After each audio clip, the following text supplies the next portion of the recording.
ये कहानी है रॉजर नाम की एक आदमी की। रॉजर नॉर्वे का रहने वाला एक मशहूर चोर है, लेकिन उसे कोई आम चोर समझने की गलती मत करना। उसके अपने कुछ रूल हैं जो वो चोरी करते वक्त फॉलो करता है। सबसे पहला रूल, रॉजर जब भी किसी घर में घुसने वाला होता है उसे पहले अच्छी तरह स्टडी करता है। दूसरा रूल, वो कभी भी घर के अंदर 10 मिनट से ज्यादा नहीं रुकता। तीसरा रूल, वो पूरा बॉडी प्रोटेक्शन सूट पहनता है, हाथ पैर और फेस सब कुछ कवर, ताकि कहीं से भी डीएनए ट्रेस न छूट जाए। भाई ने आज तक किसी चोरी में एक भी सबूत नहीं छोड़ा। बाकी ये चोरी का काम तो पार्ट टाइम है। दिन में रॉजर एक हेड हंटर का काम करता है। इसका मतलब वो बड़ी कंपनियों के लिए टॉप लेवल लोगों का सिलेक्शन करता है। इस काम में वो काफी अच्छा है, फेमस भी, और उसकी गिनती सोसाइटी के अमीर लोगों में होती है। लेकिन प्रॉब्लम ये है कि रॉजर की अच्छी इनकम होने के बाद भी उसके खर्चे कंट्रोल में नहीं है। वो अपनी बीवी डायना के ऊपर बहुत पैसा खर्च करता है। उसे लगता है कि अगर वो महंगे गिफ्ट देता रहेगा तो उसकी इज्जत बनी रहेगी।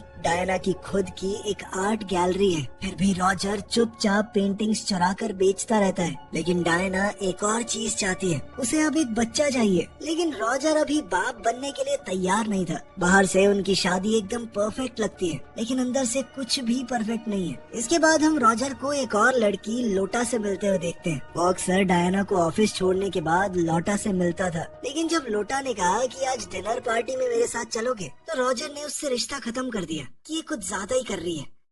दूसरी तरफ रॉजर को शक था कि डायना का भी कहीं चक्कर चल रहा है, लेकिन वो ये नहीं जानता कि है कौन वो बंदा। रॉजर का हेड हंटर वाला काम भी नॉर्मल नहीं है। जब वो किसी अमीर कैंडिडेट का इंटरव्यू लेता है तो सिर्फ जॉब से रिलेटेड क्वेश्चन नहीं पूछता, वो उससे उनके घर परिवार और पेंटिंग्स के बारे में पूछता है। ये सारी इन्फॉर्मेशन वो इसलिए लेता है ताकि चुपचाप अगली चोरी का टारगेट चुना जा सके। एक दिन उसने एक आदमी ब्रोक का इंटरव्यू लिया। वो पाथफाइंडर कंपनी के सीईओ की पोजीशन के लिए आया था। रॉजर ने उसे नौकरी के लिए तो रिजेक्ट कर दिया, लेकिन डिसाइड किया कि ब्रोग उसका अगला टारगेट होगा। रॉजर अकेला काम नहीं करता, उसका एक पार्टनर है ओव। रॉजर हमेशा ओव से पे फोन से बात करता है ताकि कोई ट्रेस ना कर सके।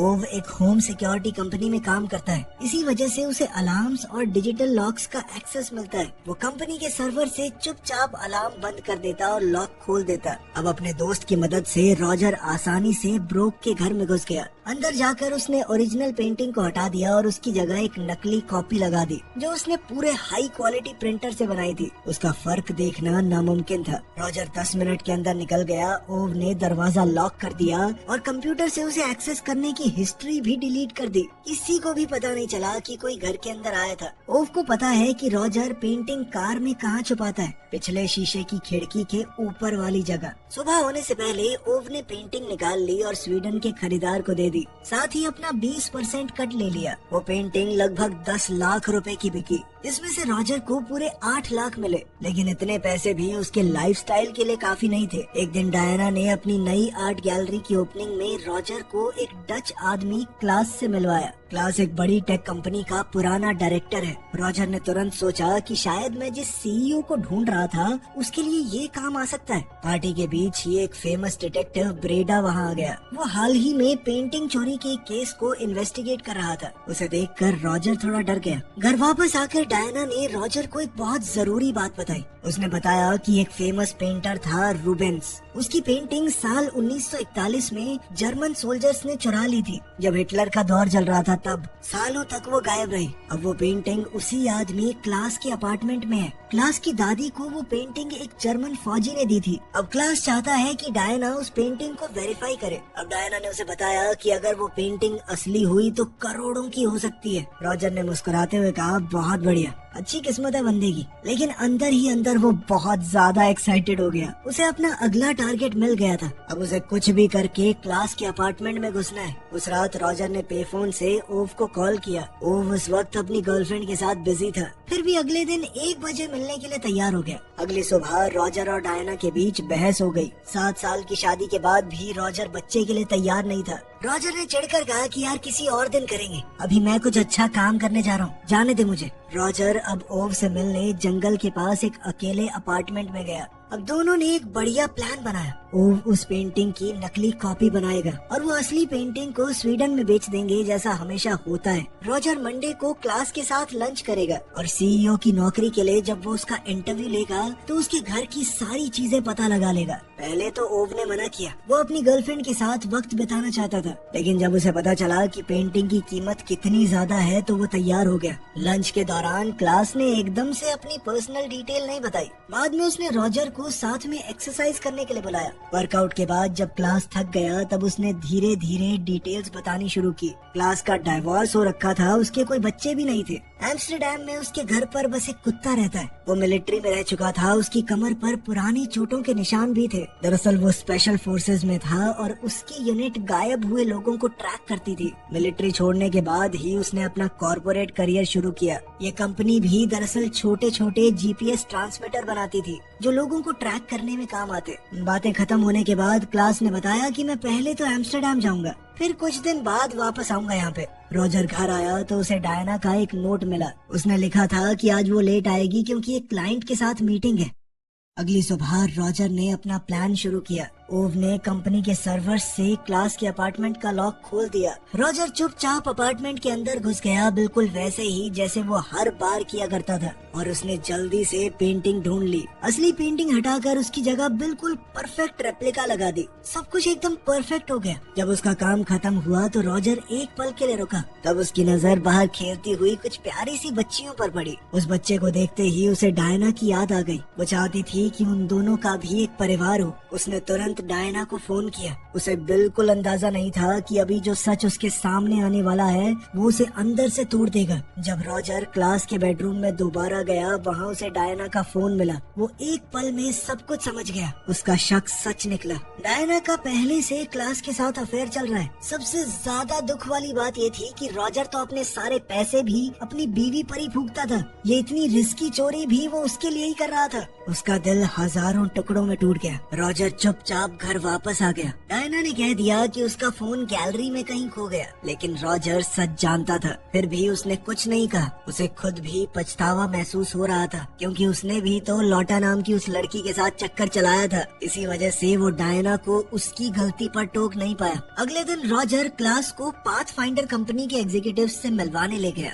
उसी कंपनी के सीईओ के रोल के लिए उसने क्लास का इंटरव्यू लिया था। मीटिंग चल रही थी, लेकिन रॉजर का ध्यान कहीं और ही था। प्रेजेंटेशन के दौरान क्लास ने बताया कि उसकी पुरानी कंपनी एक स्पेशल जेल बना रही थी। इस जेल के सिर्फ 1 मिलीमीटर के अंदर बहुत सारे छोटे छोटे जीपीएस ट्रांसमीटर रखना मुमकिन है। ये टेक्नोलॉजी किसी भी इंसान को ट्रैक करने का काम कर सकती है। प्रेजेंटेशन काफी अच्छी थी, फिर भी रॉजर ने उसे नौकरी के लिए रेकमेंड नहीं किया। ये उसका कोई बिजनेस डिसीजन नहीं था, पर्सनल खुंदस निकाल रहा था अपनी। अफेयर की वजह से रॉजर इतना गुस्से में था कि वो क्लास की मदद करना ही नहीं चाहता था। उस रात रॉजर ने ओव को फोन किया। उसने कहा कि कार से पेंटिंग निकाल कर तुरंत स्वीडन में बेच दो। घर लौटते वक्त अचानक उसकी मुलाकात लॉटा से हुई। लॉटा ने कहा कि मैं तुम्हें बहुत मिस करती हूँ। वो उसके पास आई, लेकिन रॉजर ने प्यार से उसे दूर कर दिया और याद दिलाया कि अब हम साथ नहीं हैं। अगले दिन लंच के दौरान रॉजर ने बिल्कुल शांत आवाज में डायना से कहा कि क्लास को पाथफाइंडर वाली जॉब नहीं मिली। फिर उसने सीधे तौर पर कहा कि मैं पूरी कोशिश करूंगा कि नॉर्वे की कोई भी कंपनी क्लास को नौकरी ना दे। उसने वजह नहीं बताई और धीरे से पूछा,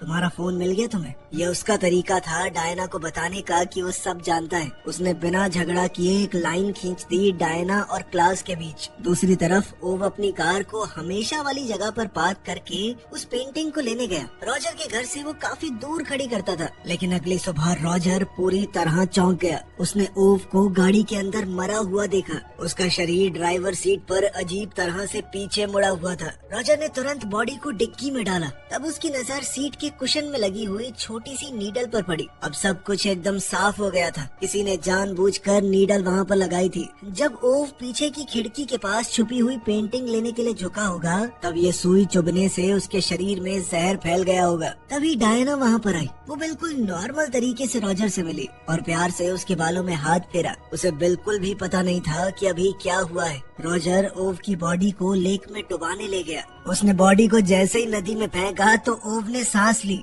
जहर ने उसे पूरी तरह मारा नहीं था। रॉजर तुरंत ओव को उसके अपार्टमेंट में ले गया। थोड़ी देर बाद ओव होश में आया। अब रॉजर ने उसे सब कुछ बताया, उस अनजान सोई के बारे में और डायना और क्लास के अफेयर के बारे में भी। ओव इस वक्त बहुत ज्यादा दर्द में था। उसने कहा कि मुझे हॉस्पिटल ले चलो, लेकिन रॉजर ने मना कर दिया। हॉस्पिटल जाने का मतलब था कि उनका जुर्म दुनिया के सामने आ सकता है। रॉजर ने उसे दूध पिलाने की कोशिश की ताकि जहर का असर कम हो। फ्रिज खोलते वक्त रॉजर ने अपनी सेफ्टी के लिए एक हथियार भी उठा लिया, लेकिन सिचुएशन कंट्रोल से बाहर चली गई। अपने दर्द और डर की वजह से ओव ने रॉजर पर बंदूक तान दी। थोड़ी कहा सुनी हुई और गलती से रॉजर से ट्रिगर दब गया, जिससे ओव की मौके पर ही मौत हो गई। दूसरी तरफ क्लास भी काम पर लगा हुआ था। वो किसी को तो ट्रैक कर रहा था, या ओव को या रॉजर को। उसने अपनी कंपनी की जीपीएस टेक्नोलॉजी का इस्तेमाल किया। जल्दी ही उसने रॉजर को ढूंढ निकाला और उस पर हमला कर दिया। रॉजर बड़ी मुश्किल से बच पाया। अब रॉजर को याद आया कि ये तो मिलिट्री से रहा है और वहाँ पर भी लोगों को ढूंढने का ही काम करता था। ऊपर से इसकी कंपनी की वो टेक्नोलॉजी, ये सारी चीजें मिलकर क्लास को एक बेहद खतरनाक दुश्मन बना चुकी थी। रॉजर ये समझ गया कि क्लास को पता लग चुका है पेंटिंग की चोरी के बारे में, और उसी वजह से वो उसका शिकार कर रहा है। रॉजर ने तुरंत अपना फोन भी बाहर फेंक दिया, ये सोचकर कि अब ट्रैक नहीं कर पाएगा कोई उसे। उसने ओव की गाड़ी इस्तेमाल की, अपने कपड़े और शादी की अंगूठी भी नदी में फेंक दी। फिर उसने ओव की काम वाली यूनिफॉर्म पहन ली। उसे शक था कि ट्रैकर शायद उसके कपड़ों में हो सकता है। फिर वो ओव के अपार्टमेंट में गया। वहाँ उसने मकान मालिक लैंडर को पैसे देकर गाड़ी को स्टोरेज शेड में छुपा दिया, लेकिन फिर भी क्लास उस तक पहुँच गया। अब तो रॉजर को शक होने लगा कि ट्रैकर कहीं मेरे शरीर के अंदर तो नहीं है। अपार्टमेंट में रॉजर ने कुछ चीजें टेबल पर रख दी, उनमें हथियार भी थे। वो पेंटिंग उसने बाथरूम के सीलिंग पैनल के ऊपर छुपा दी। थोड़ी देर बाद उसका सबसे बड़ा डर सच हो गया। क्लास वहाँ पर आ गया, उसके साथ उसका कुत्ता भी था, और उसके हाथ में वही हथियार है जो रॉजर टेबल पर छोड़ कर गया था। रॉजर अपनी जान बचाने के लिए सीधा एक सीवेज पिट में घुस गया। वहाँ बहुत गंदगी थी, लेकिन उस बदबू की वजह से उसकी जान बच गई। वो एक पुरानी टॉयलेट पेपर ट्यूब से सांस लेता रहा। कुत्ते ने पूरा जोर लगाकर सूंघा, लेकिन बदबू इतनी ज्यादा थी कि कुत्ता उसे नहीं ढूंढ पाया। कुछ देर बाद क्लास वहाँ से चला गया। रॉजर तुरंत ओव की गाड़ी की तरफ भागा, लेकिन गाड़ी बुरी हालत में थी। इंजन के वायर काट दिए गए थे, भागना इम्पॉसिबल लग रहा था। तब उसे पास में एक ट्रैक्टर दिखा। वो लैंडर के घर पर चाबियां लेने गया। वहाँ जाकर उसने देखा कि लैंडर तो पहले ही मरा पड़ा है। रॉजर को नहीं पता कि उसे किसने मारा है। उसने उसकी जेब से चाबियां निकाली और स्टोरेज शेड की तरफ लौटने लगा। तभी क्लास के कुत्ते ने उस पर हमला कर दिया। कुत्ते ने उसके कंधे पर बहुत जोर से काट लिया। रॉजर ने बड़ी मुश्किल से लड़कर किसी तरह कुत्ते को खत्म किया और ट्रैक्टर लेकर वहाँ से निकल पड़ा। लेकिन उसकी किस्मत बहुत बुरी चल रही थी। भाग दौड़ के दौरान ट्रैक्टर उल्टा पलट गया। पीछे से एक गाड़ी आ रही थी जो सिर्फ उसे पास कर रही थी। ड्राइवर रॉजर को देखकर पूरी तरह चौंक गया। रॉजर पूरा खून और गंदगी से भरा हुआ था। जल्द ही उसे हॉस्पिटल ले जाया गया। जब रॉजर होश में आया तो उसके सारे घावों पर मरहम पट्टी कर दी गई थी। जल्द ही एक नर्स उसके लिए खाना लेकर आई, लेकिन रॉजर ने एक बहुत जरूरी चीज नोटिस की। उस कमरे के बाहर दो पुलिस वाले उसे गार्ड कर रहे थे। रॉजर ने तुरंत अपना दिमाग लगाया और दरवाजा खुला छोड़कर स्टोर के अंदर छुप गया, ताकि जो लोग उसे ढूंढ रहे हैं उन्हें लगे कि वो ऑलरेडी वहाँ से भाग गया है। कुछ देर बाद जब सब कुछ शांत हुआ, वो धीरे से बाहर निकला, लेकिन जैसे ही वो बाहर आया तो डिटेक्टिव से टकरा गया। डिटेक्टिव्स को लगा कि वही ओव है और सीधा उस पर अपने मकान मालिक लैंडर का मर्डर करने का इल्जाम लगा दिया। रॉजर ने तुरंत सिचुएशन समझ ली और ओव बनने की एक्टिंग करने लगा, ताकि कम से कम उसकी असली पहचान सुरक्षित रहे। अब डिटेक्टिव्स उसे पुलिस स्टेशन ले जाने लगे। तभी रास्ते में एक ऑफिसर गाड़ी से उतरकर एक तेज भागते ट्रक को रोकने गया। इसी वक्त रॉजर को अचानक से क्लास की एक बात याद आई। क्लास ने इंटरव्यू के दौरान उस नए जेल के बारे में बताया था, जिसमें बहुत सारे जीपीएस ट्रांसमीटर छुप सकते थे। ये याद आते ही रॉजर के दिमाग में घंटी बजी। वो समझ गया कि क्लास उसे ट्रैक कैसे कर रहा है, उसके हेयर जेल की मदद से, जो डायना ने घर से निकलते वक्त उसके बालों में लगाया था। रॉजर ने ऑफिसर्स को समझाने की कोशिश की, लेकिन तब तक बहुत देर हो चुकी थी। वो तेज रफ्तार ट्रक सीधा पुलिस कार से टकरा गया और गाड़ी रोड से उलटकर सीधा नीचे गिर गई। क्लास अब ट्रक से बाहर निकला, रॉजर को खत्म करने के लिए आगे बढ़ा, लेकिन रॉजर ने बिल्कुल हिलना बंद कर दिया, जैसे वो मर चुका हो। क्लास को लगा कि उसका काम खत्म हो गया। वो चुपचाप वहाँ से चला गया। थोड़ी देर बाद जब सब कुछ शांत हुआ तो रॉजर दर्द से कराहते हुए गाड़ी के अंदर से बाहर निकला। उसने एक मरे हुए ऑफिसर की जेब से चाबी निकाली और हथकड़ियाँ खोल दी। फिर उसने गाड़ी के अंदर ही कैंची और रेजर ढूंढ निकाला और अपने बाल पूरी तरह शेव कर दिए। उसने सभी कटे हुए बाल एक स्नैक बैग के अंदर भर दिए और एक पुलिस वाले का हथियार भी ले लिया। अपनी पहचान छुपाने के लिए उसने एक ऑफिसर के कपड़े बदल लिए और साथ ही उसने इस बात का भी जुगाड़ किया कि उसके फिंगरप्रिंट से भी पहचान न हो सके। अब सबको लगेगा कि रॉजर, जिसे लोग ओफ समझ रहे थे, वो एक्सीडेंट में मर गया। थका हुआ रॉजर पैदल चलते चलते शहर तक पहुंच गया। रास्ते में एक पब्लिक फोन से उसने डायना को कॉल करने की कोशिश की, लेकिन जब फोन कनेक्ट हुआ तो वो कुछ बोल नहीं पाया। उसकी आंखों में आंसू आ गए। उसे अपनी पत्नी की बहुत याद आ रही थी। आखिर में वो लौटा के अपार्टमेंट में गया, ये सोचते हुए कि शायद मदद मिल जाए। लेकिन जब वो किचन में अपनी पट्टियां काटने के लिए कैंची ढूंढ रहा था, उसकी नजर एक ड्रॉर पर पड़ी। ड्रॉर के अंदर एक पेन था जिस पर क्लास की कंपनी का लोगो बना हुआ था। उस पल में रॉजर सब कुछ समझ गया। लौटा का कनेक्शन भी क्लास के साथ था। इसी बीच लौटा ने चुपके से क्लास को मैसेज भेज दिया कि रॉजर उसके अपार्टमेंट पर आ गया है। लेकिन रॉजर ने उसे तुरंत पकड़ लिया। उसने उसका फोन छीन लिया और डरा कर उसे सच बोलने पर मजबूर किया। डर के मारे लौटा ने सब कुछ सच बता दिया। उसने बताया कि क्लास ने कभी अपनी पुरानी कंपनी छोड़ी ही नहीं, वो अब भी उनके लिए ही काम करता है। उसका मिशन है पाथफाइंडर कंपनी में घुसकर उनकी नई टेक्नोलॉजी चुरा लेना। लौटा का रोल था रॉजर के पास जाना, उसकी लवर बनना और फिर उसे क्लास से मिलवाना। लेकिन जब रॉजर ने लौटा से ब्रेकअप कर लिया, तब क्लास ने एक नया प्लान बनाया। इस बार उसने डायना को टारगेट किया। उसने पेंटिंग की कहानी सुनाकर डायना के करीब आना शुरू किया। धीरे धीरे उसने डायना को अपने प्यार के जाल में फंसा लिया। क्लास का असली टारगेट तो रॉजर था कि वो किसी भी हाल में उसे कंपनी का सीईओ बना दे। लेकिन बाद में जब रॉजर ने क्लास को सीईओ की पोजीशन के लिए रिजेक्ट कर दिया, तब क्लास को बहुत बेइज्जती और गुस्सा महसूस हुआ। इसीलिए उसने रॉजर को मारने का फैसला कर लिया। सच ये था कि उसकी कंपनी लगभग बैंकरप्ट होने वाली थी और पाथफाइंडर कंपनी की टेक्नोलॉजी चुराना ही उनका लास्ट चांस था। ये कई $100 करोड़ की बात थी। क्लास ने लौटा को रॉजर से एक आखिरी बार मिलने भेजा। लौटा ने ऐसा दिखाया था कि वो उससे अभी भी प्यार करती है। इस मीटिंग के दौरान उसने चुपके से ट्रैकिंग जेल रॉजर के बालों में लगा दिया। मतलब उसका डायना के ऊपर शक करना फिजूल था। जेल डायना ने कभी लगाया ही नहीं। क्लास ने एक और प्लान बनाया था। उसने रॉजर की कार सीट में जहरीली नीडल छुपा दी ताकि रॉजर बैठते ही मर जाए। लेकिन गलती से ओव उस सीट पर बैठ गया और नीडल उसे लग गई। ये सब बताते हुए लौटा रो पड़ी। उसने कहा कि वो क्लास से डरती है, इसीलिए ये सब कर रही है। अब तो वो भी आजाद होना चाहती है उससे। रॉजर को कुछ देर के लिए उस पर तरस आ गया। वो किचन में उसके लिए पानी लेने गया, लेकिन तभी लौटा ने उस पर हमला कर दिया। रॉजर ने खुद को बचाने की कोशिश की, लेकिन जब लौटा दोबारा उस पर झपटी, तब मजबूरी में रॉजर ने बंदूक चला दी। लौटा की मौके पर ही मौत हो गई। ये सब होने के बाद रॉजर घर लौट आया, बिल्कुल थका हुआ, गिल्ट से भरा हुआ। थोड़ी देर बाद डायना घर आई। उसने रॉजर की हालत देखी तो पूरी तरह चौंक गई। उसका कहना था कि तुमने मुझे खुद से दूर किया है,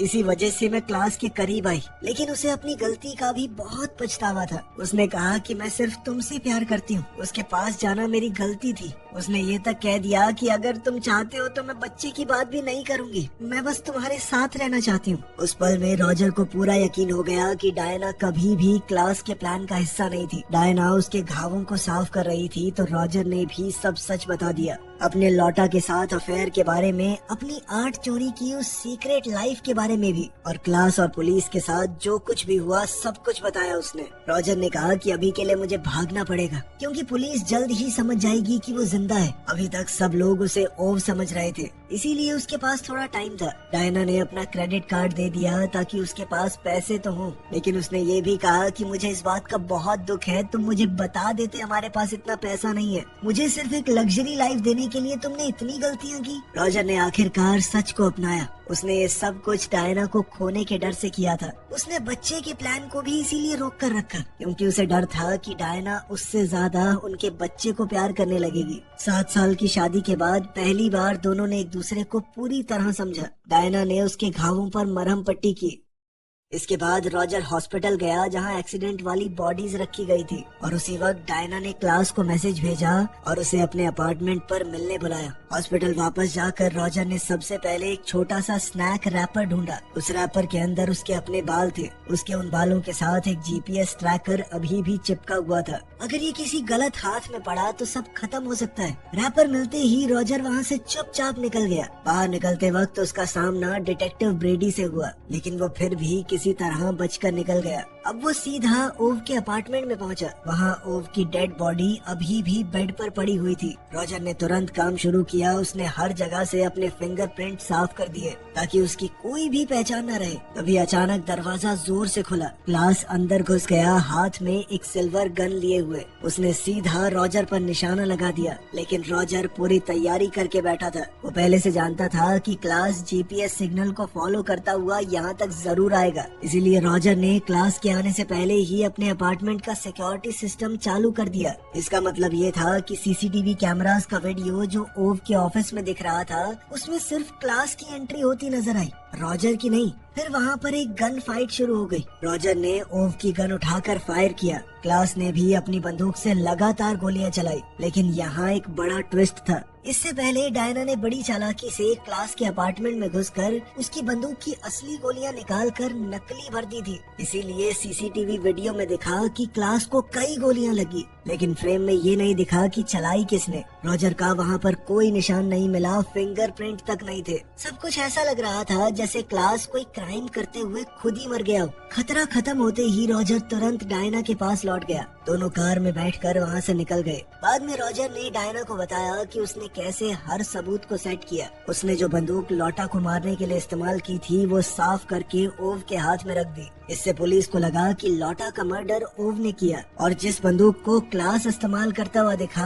आखिरी फाइट में, वही बंदूक थी जिससे रॉजर ने पहले ओव को मारा था। अब पुलिस के पास एक सीधी कहानी बन गई। ओव और क्लास दोनों साथ में आर्ट की चोरी करते थे। फिर दोनों के बीच झगड़ा हुआ और दोनों एक फाइट में मारे गए। ऊपर से क्लास का कनेक्शन लैंडर के मर्डर के साथ भी जुड़ गया। सारी कड़ियाँ एक दूसरे में एकदम फिट हो गई थी, लेकिन एक छोटी सी प्रॉब्लम थी। ओव की डेथ का वक्त मैच नहीं हो रहा था क्लास की डेथ के वक्त से। इस परेशानी से निपटने के लिए रॉजर ने एक और कदम उठाया। उसने वीपीएन का इस्तेमाल करते हुए ओव के घर का सीसीटीवी वीडियो इंटरनेट पर अपलोड कर दिया। वीडियो के अंदर सिर्फ क्लास दिख रहा था। उसे पता था कि डिटेक्टिव ब्रेडी बहुत मशहूर है। अगर सबूत सबके सामने होने के बावजूद केस लंबा चलेगा तो उसकी रेपुटेशन खराब हो सकती है। इसीलिए डिटेक्टिव इसी कहानी के साथ गया। उसने अनाउंस किया कि ये बस दो आर्ट चोर थे जो आपस में झगड़ा करके मर गए। रॉजर का प्लान एकदम परफेक्ट चला। अब रॉजर की जिंदगी आखिरकार एकदम सही चल रही थी। रॉजर और डायना अब एक दूसरे को सच में समझने लगे। दोनों का रिश्ता पहले से भी बेहतर हो गया। डायना प्रेग्नेंट हुई। दोनों ने अपना वो बड़ा सा घर बेच दिया